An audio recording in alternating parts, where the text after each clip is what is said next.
Imagine living your whole life as a simple shepherd, hiding your true power from the world, not because you're weak, but because your mother was an ordinary woman, and your father was a noble wizard you've never even met. Yet, the blood of that powerful lineage flows through you, turning the quiet shepherd into someone far more dangerous than anyone could imagine. The story begins on a peaceful morning in a small village where two children are playing and pretending to fight.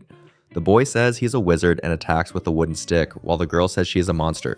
When the boy accidentally hits her on the head, she immediately yells at him, asking why he hit her for real. Nearby, an old man named Grandpa Rebus laughs at them. The children ask him how someone becomes a real wizard. Rebus explains that becoming a wizard is not something ordinary people can choose. Wizards usually come from noble or knightly families, and their magical power is passed down through bloodlines. Because of this, he tells the children that villagers like them cannot become wizards. A younger man nearby thinks Rebus should not discourage the children, but the conversation changes when people discuss a rumor about a monster. Rebus confirms that a villager named Rop saw a monster near the village entrance the previous night. The creature looked like a very large, shadow-covered leopard. The villagers become worried. Rebus tells them that the village chief has already gone to the city to request help from a wizard.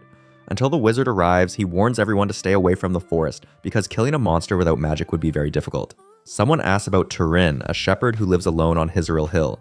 Turin is lying in the grass on the hill while watching his sheep. He feels bored because his life is always the same.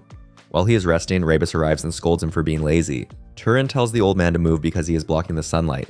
Their conversation becomes tense when Turin reminds Rebus that after his mother died, Rebus tried to make Turin share his sheep with the village. Turin makes it clear that he will not give up his mother's inheritance.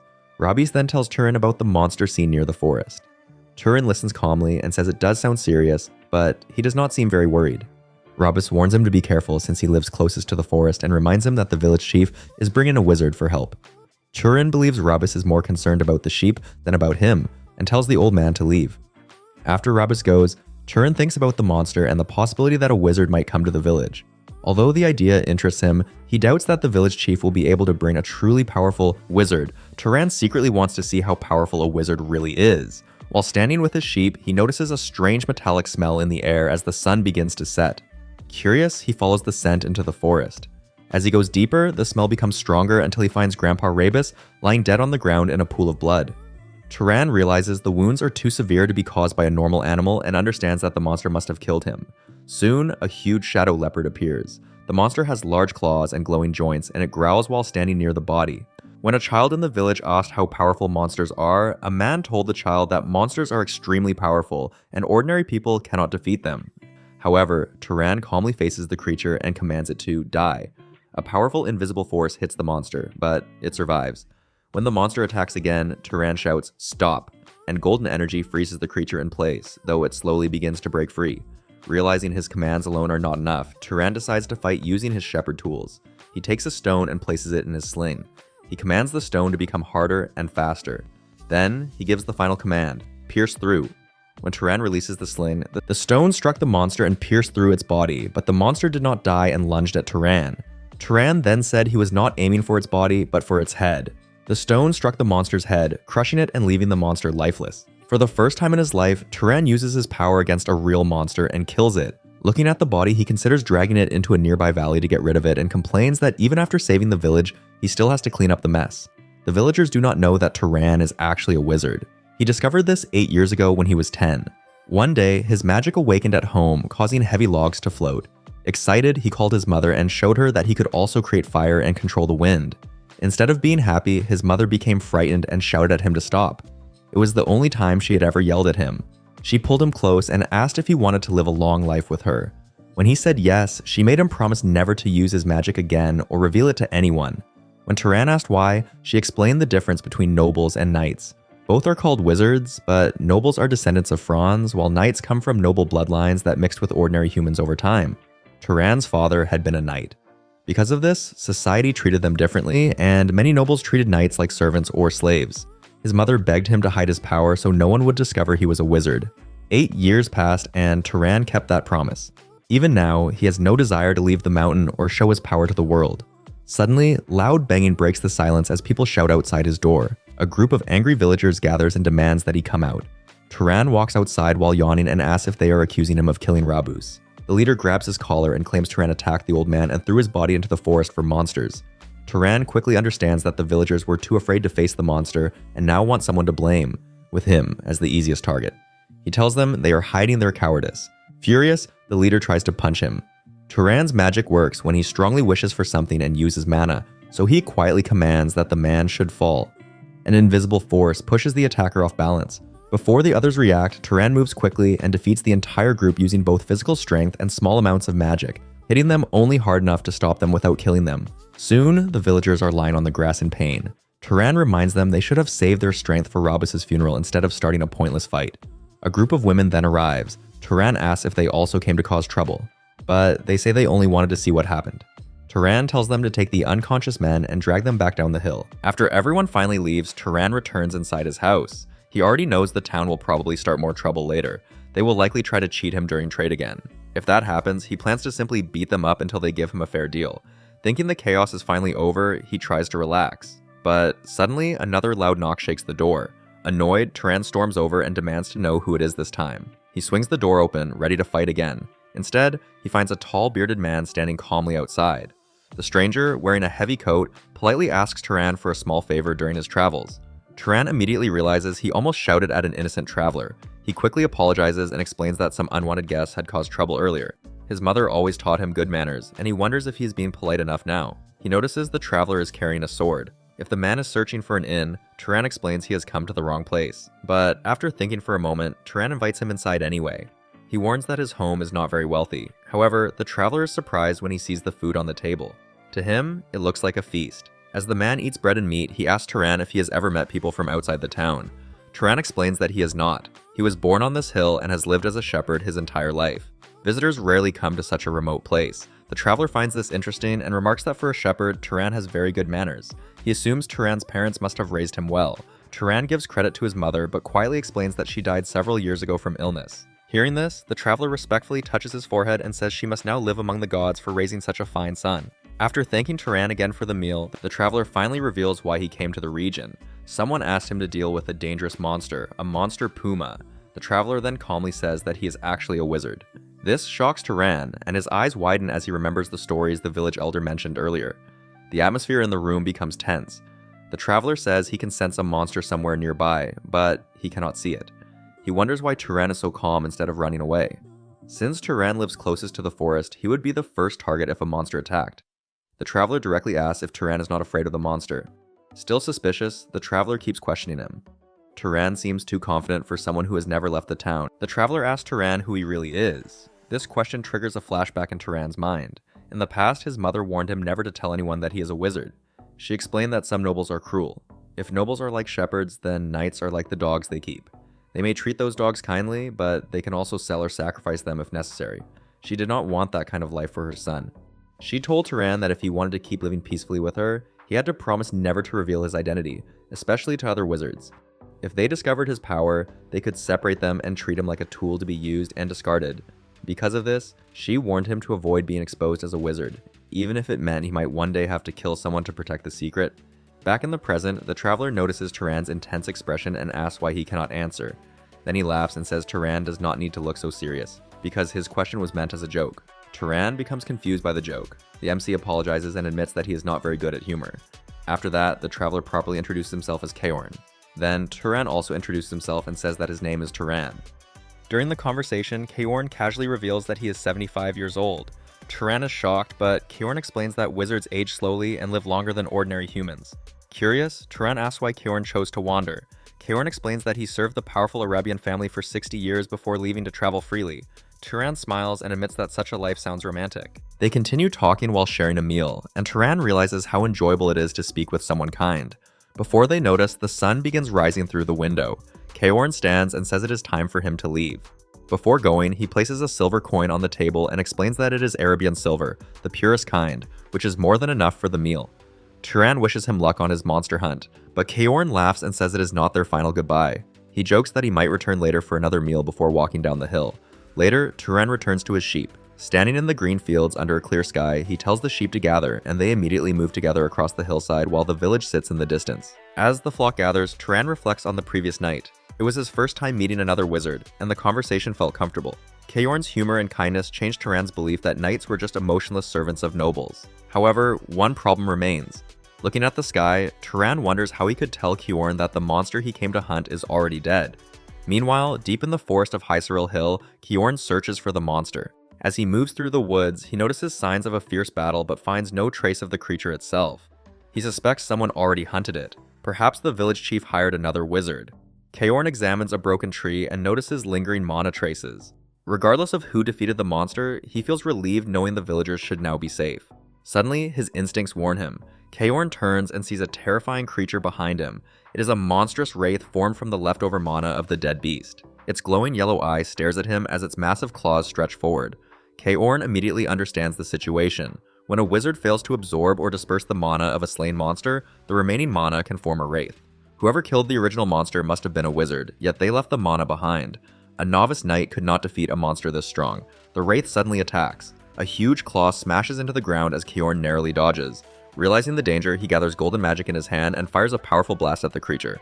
The attack explodes on impact, but the wraith does not react. Kjorn realizes the problem immediately. The wraith's mana is far stronger than his own. Suddenly, the wraith disappears. Kjorn looks around in confusion until the ground beneath him begins bubbling with dark liquid. A massive shadow limb bursts from below and strikes him, sending him flying backward. The wraith reappears, its power far greater than Kjorn expected to find here. Refusing to give up, Kjorn gathers all his remaining mana into his right hand as blazing golden energy surrounds it. Preparing for one final desperate attack, he plans to strike the wraith the moment it lunges. As the monster charges with its claws extended, Kjorn rushes forward to meet it. A flash of blue energy cuts through the forest as the monster wraith is pushed back. When the dust settles, Kjorn stands frozen in shock. Turan calmly steps out of the haze and asks if he's alright. Kjorn stares in disbelief and jokes that a shepherd's surprise attack is too much for his heart. As Turan approaches, Kjorn quietly says his name, realizing that the young shepherd is far more extraordinary than he first thought. Kjorn asks Turan if he is a wizard, and Turan confirms it with a calm nod. Kjorn then asks why he kept it a secret, but quickly changes the question and asks why Turan chose to help instead of walking away. A flashback appears where Turan asks Kjorn why he is going so far to help villagers he does not even know. Turan says that whatever the village chief promised, Kjorn could easily earn money in a more comfortable way with his abilities. Looking at Turan, Kjorn explains that the villagers are helpless people living on the frontier and constantly facing danger without protection. Turan replies that this is not his responsibility. However, Kjorn says that a wizard inherits the power of a god and should take pride in protecting the powerless. He smiles and admits that not every wizard thinks this way and that everyone chooses their own path. Back in the present, Turan smiles slightly, confident in his own belief. The quiet moment ends when the wraith suddenly attacks again. The ground shakes as the monster lunges forward. Kjorn quickly warns Turan that the creature is far beyond their level and that only a noble-ranked wizard could fight it. He orders Turan to run to the village chief and start evacuating the villagers while he holds the monster back. Even as he says this, Kjorn knows he cannot survive long against such power. Turan simply replies that everything will be fine. A strong magical aura begins swirling around Turan as he admits he is curious about the limits of his own strength. Meanwhile, Kjorn struggles to stand as blood drips from his arm. He knows an ordinary knight cannot defeat a wraith of this level and that only noble class power could stand a chance. He never expected to face such a threat in a remote mountain village. Accepting that he may die here, he prepares to launch one final desperate attack. Turan watches calmly and notes that since his previous attack landed, the situation should be manageable. Kjorn, however, is shocked that such a powerful strike may not have been Turan's full strength. Looking at the young man, he realizes he may be witnessing something extraordinary, a hidden wizard in the mountains with power rivaling the nobility. Turan repeats that he wants to test his limits and steps toward the monster. Kjorn protests, refusing to let him fight alone. He admits Turan has incredible talent, but insists the enemy is too dangerous. He begs Turan to fight together, but the monster's roar interrupts him. A surge of blue energy bursts from Turan. Watching this, Kjorn realizes he cannot keep up with the speed or power of the young wizard and would only get in the way. Instead, he decides his role is to guide Turan so his talent can grow. Frustrated with his own limits, he steps back and watches. Turan strikes the wraith physically, but the attacks pass through without effect. Kjorn quickly shouts that a wraith cannot be destroyed with physical force. Since it is made of spirit and shadow, it must be destroyed using elemental magic like fire or lightning. Turan raises his hand and focuses as heat gathers at his fingertips. While explaining how magic works, Kjorn suddenly realizes something shocking. Turan must have been the one who killed the original monster, which later turned into this wraith because its mana was never absorbed. The thought amazes him even more when he realizes Turan likely has never absorbed mana before, despite possessing such immense power. Kjorn instructs Turan not to simply create fire but to launch it as a projectile. Although creating fire is basic magic, controlling and firing it normally requires years of training. To Kjorn's shock, Turan masters it instantly. A large fireball forms in Turan's hand, burning with intense heat. With a powerful motion, he launches it toward the monster. The fireball explodes on impact, engulfing the wraith in flames that light up the entire forest. Kyorn shouts for Turan to maintain focus and pour all his mana into the spell until the creature is completely destroyed. The flames grow stronger as Turan continues feeding them with magic. The wraith screams as its dark energy burns away. Eventually, the flames fade, and the oppressive presence disappears. Kyorn finally exhales in relief and declares that they have won. Looking at the remains, he reflects on how unbelievable it is that a mountain shepherd defeated a creature that could challenge noble-ranked wizards. However, he warns Turan that the remaining mana must be absorbed immediately, or another wraith may form. Turan asks how to do it. Kyorn tells him to imagine drawing the mana into his own body. Turan nods and reaches toward the fading green mist. At once, the mana surges toward him like a wave. Green light flows into his body, spreading through his veins as his eyes glow with the same emerald color. Kyorn watches in amazement and explains that absorbing mana usually creates a strange but pleasant sensation. Still shocked, he asks if this truly was Turan's first time doing it. Turan calmly confirms it with a single word, standing in the forest as a newly awakened wizard whose true potential may one day shake the world. Mana growth is a brutal grind. After a person first awakens, their energy usually only crawls upward with age. The fastest way to power up is to hunt down monsters or other wizards and rip the mana right out of them. This is Turan's very first time absorbing mana, yet he's already slinging high-level magic like an absolute pro. Kyorn realizes this kid's innate potential is in a completely different league. Realizing he's dealing with a prodigy, Kyorn bows and admits he's been incredibly rude. He asks which noble house Turan belongs to, but Turan just stares at him.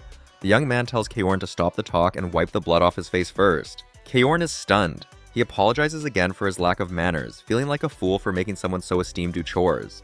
Turan isn't buying the hype and insists he's just a simple shepherd who doesn't even know who his father is. He tells the elder to drop the act and stop glaring at him. Kyorn is baffled. Why would a wizard with this much raw power stay hidden on a mountain herding sheep? Turan reveals the heartbreaking truth. It was his mother's dying wish for him to live this way. Turan explains his mother's logic. Nobles below the mountain are vultures who would just use a wizard and toss them aside once they're done. Kyorn nods, calling her a wise woman. Great power is a magnet for conflict. He drops a history bomb about a massive war 20 years ago between the House of Arabian and the Great House of Zahar. It was a total slaughterhouse where nearly a third of the 3,000 Arabian knights were wiped out. The tragedy hits home as Kyorn reveals everyone he loved was in that dying third. His friend Denver, who just wanted to open a laundry shop, and his teacher Hartman were both taken. Even his wife and son were massacred by House Zahar, leaving Kyorn as the lone survivor.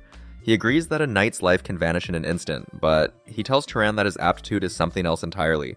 Turan obliterated a monster's wraith that Kyorn couldn't even scratch. Turan's potential isn't just knight level, he's noble class at the very least, and likely top tier. Turan wonders if his mother's story about his father being a knight was a total lie. Kyorn explains that sometimes a noble class child is just born among common knights. He urges Turan to leave this hill and head into the world because humanity desperately needs more powerhouses. Humans still haven't conquered the world, and the threats are real. Ancient races pushed out by the gods are still lurking in the shadows, waiting for their chance to rise. While they wait, the nobles are too busy killing each other. This age needs someone strong and kind like Turan to step up. Kyorn bets Turan isn't actually satisfied living as a shepherd. He asks what Turan wants to find down there. Wealth, fame, authority, or maybe even a family? None of those things are waiting for him on this lonely hill. Kyorn tells Turan to just imagine the possibilities. He could be a wandering monster hunter, a daring explorer, or even get adopted into a powerful house. Turan admits that sounds way more exciting than chasing sheep all day. For the first time, he's actually hyped to see the world. Kyorn promises to support him no matter what and asks about his bloodline ability. Turan is totally lost. He's never even heard of a bloodline ability. Kyorn laughs and explains that these are special traits inherited from the Freyans that separate true nobles from regular knights. He asks if any spells felt suspiciously easy or if Turan has any non-magic talents. Turan mentions he has a great nose for sense and he's a beast at throwing stones. Kyorn notes that throwing weapons is a classic House Arabian trait, though it's pretty common. He leans in, hungry for more details. The pieces of the puzzle finally click for Kyorn. He realizes exactly which house Turan's abilities match. He describes a great house known as the ultimate pursuers and hunters. It's House Zahar, the very same family that started the war and slaughtered Kyorn's kin. The tension is electric as the name hangs in the air. House Zahar. They were the sworn enemies of House Arabian. Turan looks completely stunned as the weight of his potential heritage finally hits him. Turan's mind is racing. He's from the same bloodline as the monsters who destroyed Kyorn's life. He wrestles with whether he should apologize for the crimes of relatives he's never even met. They are practically strangers, but the blood connection is there. Kyorn sees the worry on the kid's face and tells him to relax. Kyorn grabs Turan's shoulder and reminds him that he wasn't part of that war. This is an adult situation, and trying to wash blood with more blood just creates a never-ending cycle of violence. Turan asks if Kyorn regrets telling him to leave the mountain, since his talent means he'll inevitably join House Zahar. Kyorn just smiles and says he trusts Turan's character. Kyorn believes Turan's goodness is exactly what House Zahar needs. If a guy like him rose to the top, he could stop another terrible war from ever happening. He tells Turan not to overthink things yet since nothing is set in stone. Turan makes his choice. He wants to see the world, but he's not leaving yet. He's staying put until Kyorn's injuries are fully healed. Kyorn is touched by the kid's heart. He decides it's time for a real magic lesson. To cast spells, you need mana, the key to omnipotence. It's not literally godlike, but you need the right mana to match the magic. He explains that magic difficulty comes down to 3 things: bloodline, affinity, and causality. Bloodline is the power you're born with, and it changes everything. Kyorn points out that Turan can't use healing magic, but the Revista bloodline from the south can do it without any training at all. That's the power of birth. Next is affinity, which is basically how familiar a spell feels. Turan's fireball was a nuke because he imagined it like throwing a rock. If he just tried to make regular flames, it wouldn't have half the speed or firepower. Finally, there's causality, the most important and confusing factor of all. Kyorn asks what would happen if Turan tried to kill him with pure mana. Turan just laughs, guessing some light would probably shine out of his head, and that's it. Kyorn begins explaining the principle of causality in magic. He says that without a proper cause, a desired result cannot happen, especially when the task is difficult. Turan understands quickly. He realizes that if a wizard wants to kill someone, creating a natural cause like fire is far more efficient than simply spending mana to force the outcome. Kyorn is impressed by how fast Turan understands the concept and even remarks that the boy could have been a scholar. Turan then asks another question. He can control ordinary animals easily, so he wonders why magical beasts require more complicated causality. Kyorn explains that magical creatures possess their own mana, which resists simple control. Kyorn continues by explaining that powerful magic requires more than raw mana. A skilled wizard must understand principles and apply them properly in different situations. Turan becomes curious about his possible bloodline and asks whether the Zahar family has its own type of magic. Kyorn explains that the Zahar bloodline specializes in stealth and tracking. He encourages Turan to try using it immediately. Turan closes his eyes and focuses. He concentrates on hiding himself completely so that no one can detect his footsteps or even his scent. The technique works perfectly. Kyorn suddenly cannot see Turan standing right in front of him. The room grows silent as Kyorn stares at the empty space where Turan had been moments before. Kyorn is shocked because he remembers how feared this ability was during the war. Erebion Knights considered the Zahar stealth technique extremely dangerous. Turan comments that the ability feels unfairly strong, but Kyorn warns him that it is not unbeatable. Kyorn then offers to train him further with specialized magic techniques. Turan hesitates and asks why Kyorn would teach so much to someone who might belong to an enemy family. Kyorn answers that he does not care about past grudges because Turan saved his life and treated his wounds. He trusts Turan's character. Soon after, the story shifts to the village. Turan announces that he is selling his sheep and leaving. The village chief becomes furious, shouting that such a decision should have been discussed first. Turan refuses to argue and reminds them that the sheep belong to him. He tells them to pay a fair price or he will release the entire flock into the wild and walk away.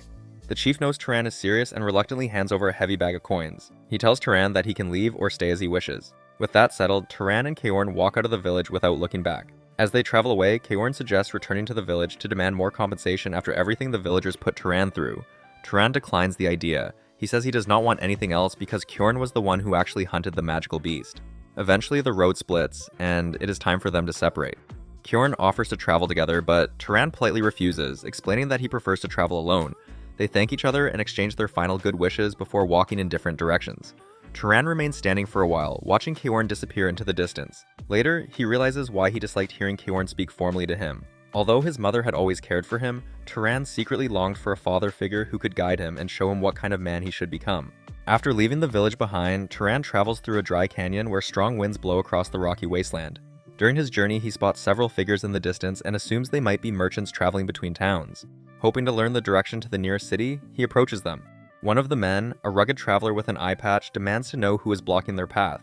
Turan politely explains that he is traveling alone and asks where the nearest city is located. The man points behind them and says the closest city is called Murray. Turan thanks him and prepares to continue his journey. However, the man suddenly tells him to stop. He says information is not given for free in these lands and that Turan must offer something in return. The situation quickly turns hostile as the group surrounds him and draws their weapons. The bandit leader demands that Turan hand over the heavy bag he is carrying. Turan realizes he has walked into a trap. The leader laughs and explains that in this wasteland, people die every day without anyone caring. He orders Turan to remove his cloak and bag while they are still willing to spare his life. Understanding the situation, Turan decides to treat the bandits as practice targets. The men laugh at him, calling him insane for pretending to be a wizard. Turan calmly whispers a single word: wind. Instead of creating wind from nothing, he gathers the surrounding air and amplifies it. A powerful cyclone bursts outward and throws the bandits off their feet, scattering them across the ground. Even Turan is surprised by the strength of the spell. He had not expected such a powerful gale from such a small amount of mana. While the bandits struggle to recover, Turan pulls water from his flask and instantly freezes it into sharp ice shards. The spell normally requires a large water source, but he adapts it anyway. Although he believes throwing stones might be faster, he launches the frozen spikes toward the enemies. The shards shoot through the air and strike with lethal force. The remaining bandits panic and begin begging for mercy. They claim they did not know he was a wizard and promise to give him anything if he spares their lives. Turan remains calm and finishes the fight with another powerful attack. Within moments, the entire group is defeated. Only the bandit leader remains alive. Looking around at his fallen men, he cannot believe what happened. Turan asks him a final question. Why would they attack a lone traveler without knowing who he might be? Anyone on the road could secretly be a wizard. The bandit explains that it was because Turan bowed his head politely when greeting them. Even when they were rude, Turan remained respectful, so they assumed he was an ordinary traveler. Turan thanks him for the information, realizing that this lesson might help him during future journeys. The bandit leader begs for mercy, hoping he might be spared. Instead, Turan forms a floating sphere of water above the man's face. Kiorn gives Turan one final warning before they part ways. He tells him that as he travels the world, he will meet many kinds of people, and one rule must always remain clear. Turan must never show mercy to criminals who harm others for profit, especially bandits. According to Kiorn, sparing such people out of pity could eventually lead to innocent lives being lost. Remembering this advice, Turan realizes he has delayed long enough. He steps forward and leaves behind the wagon tracks of the merchants who had turned out to be bandits. As Turan walks alone across the desert, the wind sweeps through the sand dunes. One thought keeps repeating in his mind: he has killed people. The guilt weighs on him heavily, but Kiorn's warning remains firm in his thoughts. He understands that people who rob and kill without hesitation will simply continue hurting others if they are spared. Gradually, as the desert winds erase the tracks behind him, Turan's restless mind begins to settle, and he finds some peace in the necessity of his decision. Eventually, his journey brings him to a new destination. Turan arrives at the gates of the small city called Mure. The sight leaves him amazed. The city is far larger and busier than anything he has ever seen before. Tall stone buildings, crowded streets, and the constant movement of people create a completely different world from the quiet mountain village where he grew up. For the first time, Turan truly feels that he has stepped into a much larger world. Trying to understand the layout of the city, Turan approaches a fruit stall and greets the vendor politely. The man initially smiles and asks what he would like to buy. When Turan admits he only wants directions, the vendor's attitude immediately changes. Remembering Kiorn's suggestion to find an inn for rest, Turan tries to ask about one, but the vendor rudely tells him to leave if he is not buying anything. Confused by the sudden hostility, Turan assumes it might be expected to purchase something before asking questions. He points at a fruit and asks for the price. The vendor demands 2 dupit and says he will accept other coins if Turan is from outside the city. After paying, Turan asks for directions again. The vendor tells him to walk past a nearby cape shop, turn left, and look for a building with a blue roof. That building is the largest inn in the city. Following those directions, Turan soon reaches the pub and inn. A cheerful employee named Lena greets him warmly and even compliments his appearance. Turan immediately asks about the cost of staying for one night. Lena tells him the price is 16 dupit, which Turan agrees to pay. However, he quickly asks another question. Taking out a pouch of coins, he asks whether there are any monsters nearby that have bounties on them. Turan's goal is clear. He wants to hunt monsters to absorb their mana and grow stronger. And he remembers Kiorn mentioning that monster hunting can also bring money. Lena hesitates before answering. When Turan asks why she is avoiding the question, she reminds him that information is not free. She explains that bounty information can be found at City Hall. Turan admits he does not even know what City Hall is. Lena laughs and realizes he must be from the countryside. She explains that City Hall is where public affairs are managed and that the officials working there serve the city lord. Since it is already evening, the building is closed, so Turan will have to return the next day if he wants information about monster bounties. Curious about his intentions, Lena asks if he is a monster hunter. She also mentions the common rumor that ordinary people can become wizards by killing monsters, though she dismisses it as a foolish superstition. At that moment, a large man named Medan slams his hand on the table. Medan is a veteran monster hunter who claims that the rumor is true. According to him, he has personally witnessed people grow stronger by hunting monsters, and he plans to keep trying until he reaches that level himself. Turan becomes interested and asks Medan how this process works. Medan explains his reasoning. Since wizards gain strength by hunting monsters, it should also be possible for ordinary people to cross that boundary. His group of 4 hunters is chasing that goal together. Turan asks whether any of them have succeeded yet. Medan admits that none of them have reached that level. In fact, the only wizards in Murray are the city lord's personal mage and 3 assistants. Midan then examines Turan's equipment and comments that it looks rather worn. He asks whether Turan even has a weapon. Turan shows him his sling, which Midan recognizes as a well-used hunting tool. He suggests that with such a weapon, Turan could at least hunt small animals like rabbits or foxes.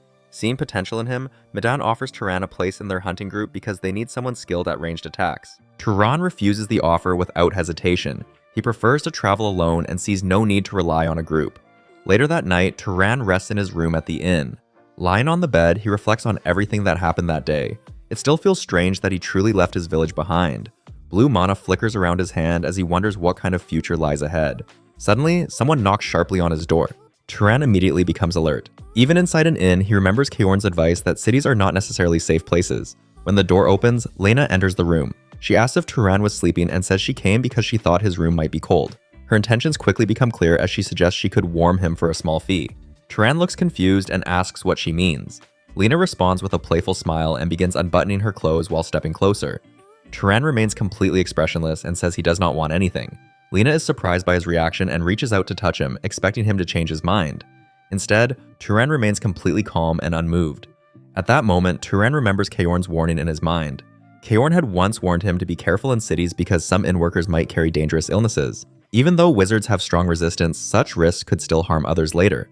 Remembering this advice, Turan keeps his distance. Seeing that he shows no interest at all, Lena becomes frustrated and leaves the room. Turan begins to realize that life in the city works differently from the countryside. From the fruit vendor to the inn worker, nearly every interaction seems to revolve around money. Meanwhile, Maidan and his group are leaving the inn together. One of the hunters asks Maidan why he tried to recruit someone who looked inexperienced. Maidan laughs but then explains his real reason. Turan reminded him of his younger self. Seeing someone travel with only a sling made him worry that the young man might die quickly if he faced monsters alone. He thought Turan might survive longer if he joined their group.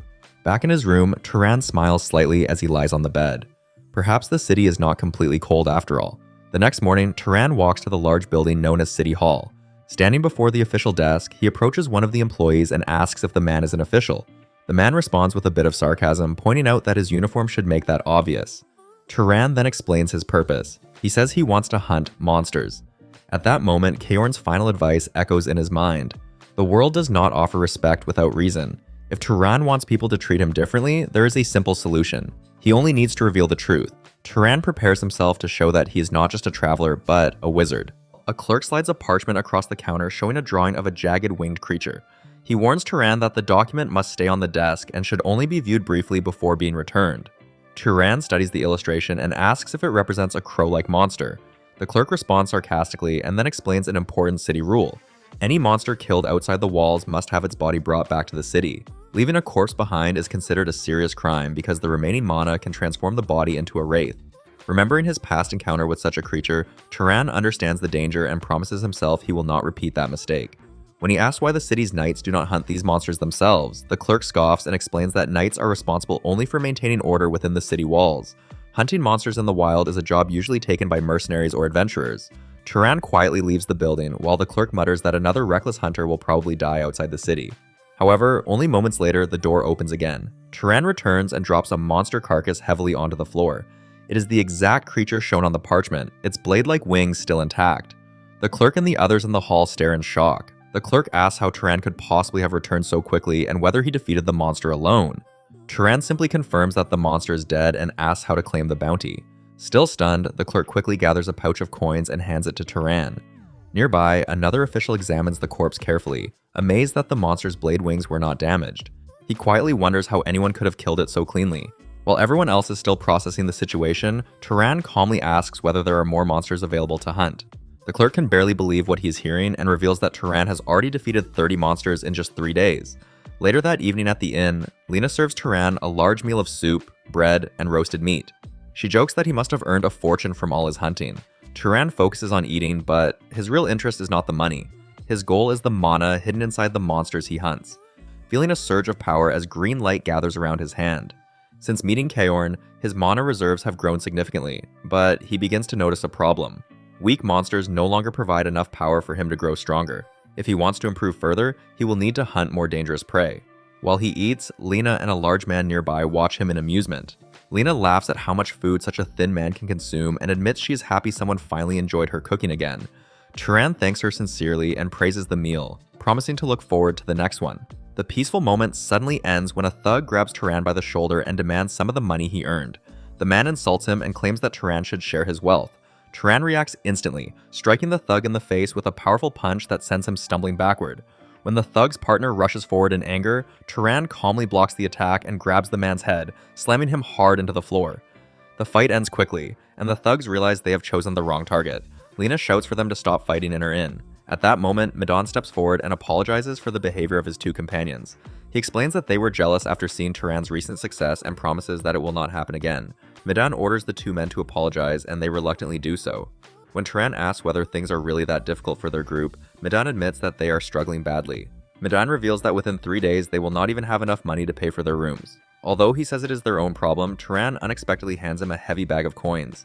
Medan is shocked and asks why Turan would help them. Turan explains that he is simply returning the kindness Medan once showed when he tried to recruit him and was concerned about his safety. In exchange for the money, Turan asks for information.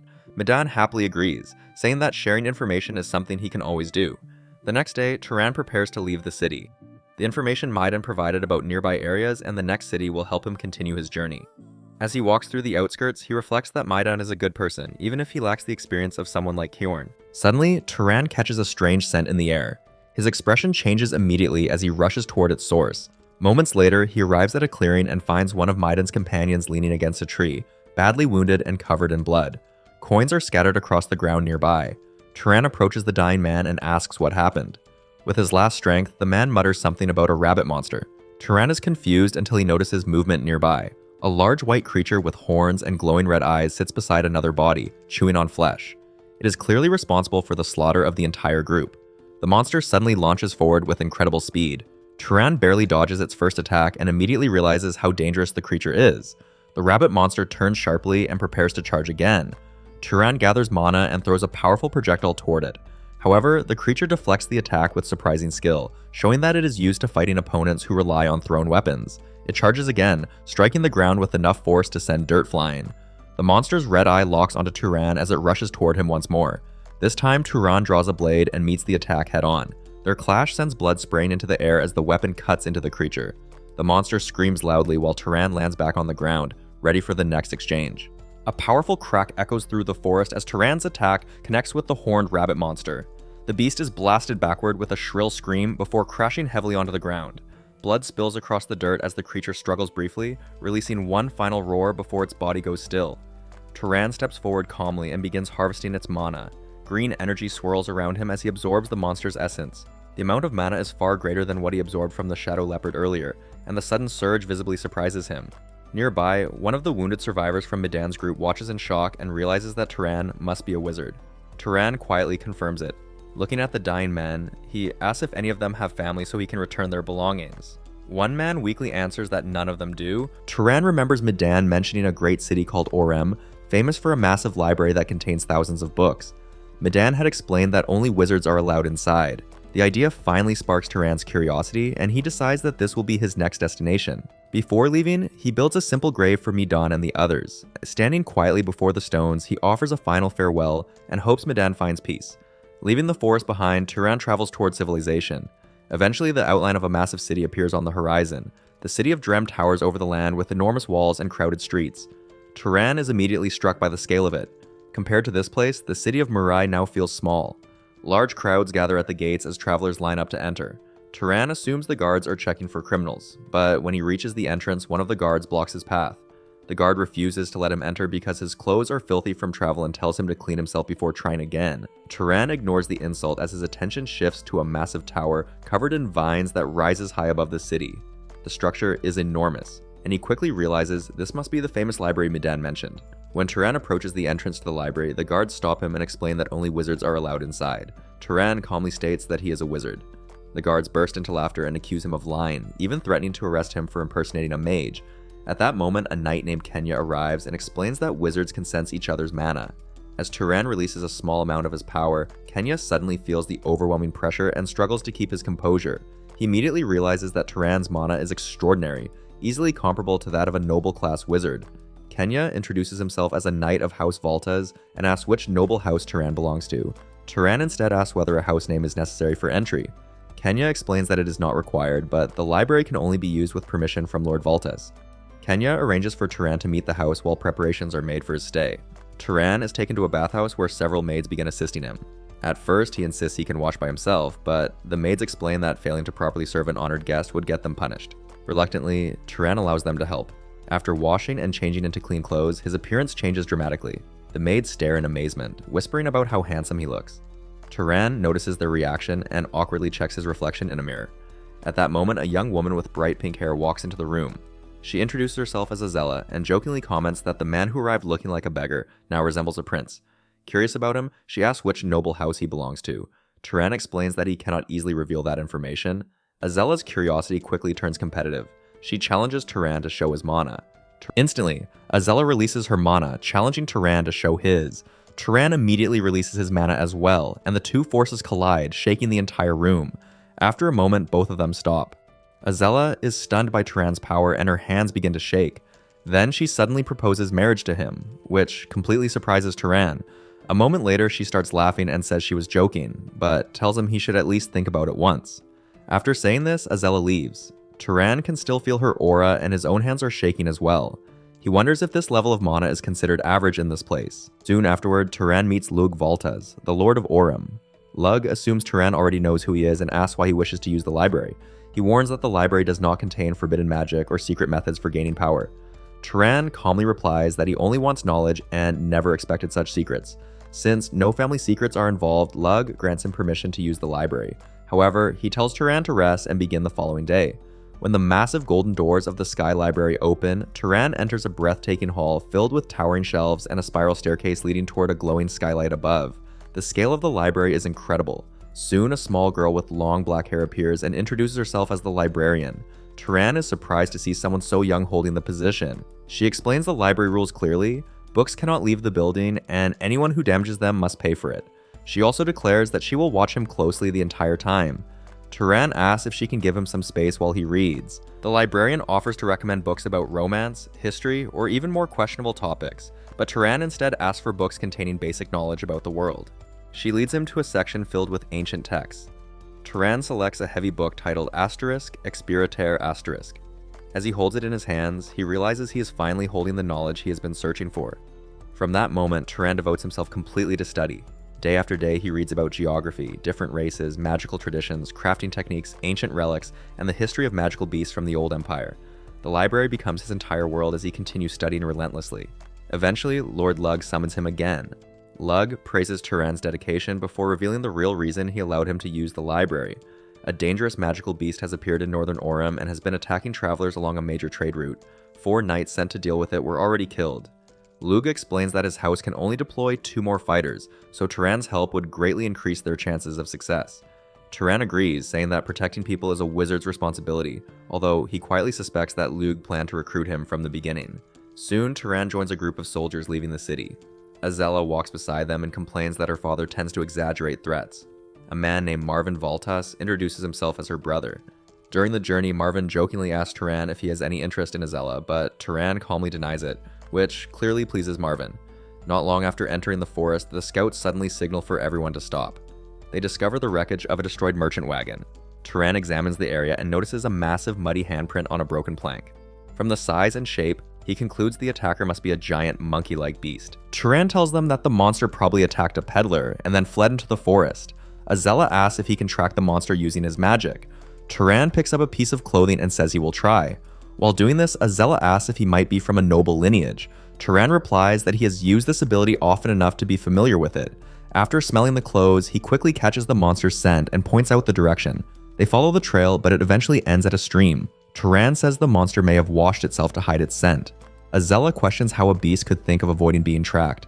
Just as Turan is about to respond, he smells the monster again and suddenly tells everyone to look behind them. An ape-like monster leaps towards them and immediately grabs rocks, throwing them with great force. The attack kills several soldiers instantly, showing the beast's immense strength. Turan quickly dodges the attack, while Azella takes cover behind one of the soldiers, using him as a shield. Seeing this, Turan remembers that his mother may have been right about nobles after all. Azella soon orders the remaining soldiers to attack. The monster tries to run away, and they chase it, but it moves too fast.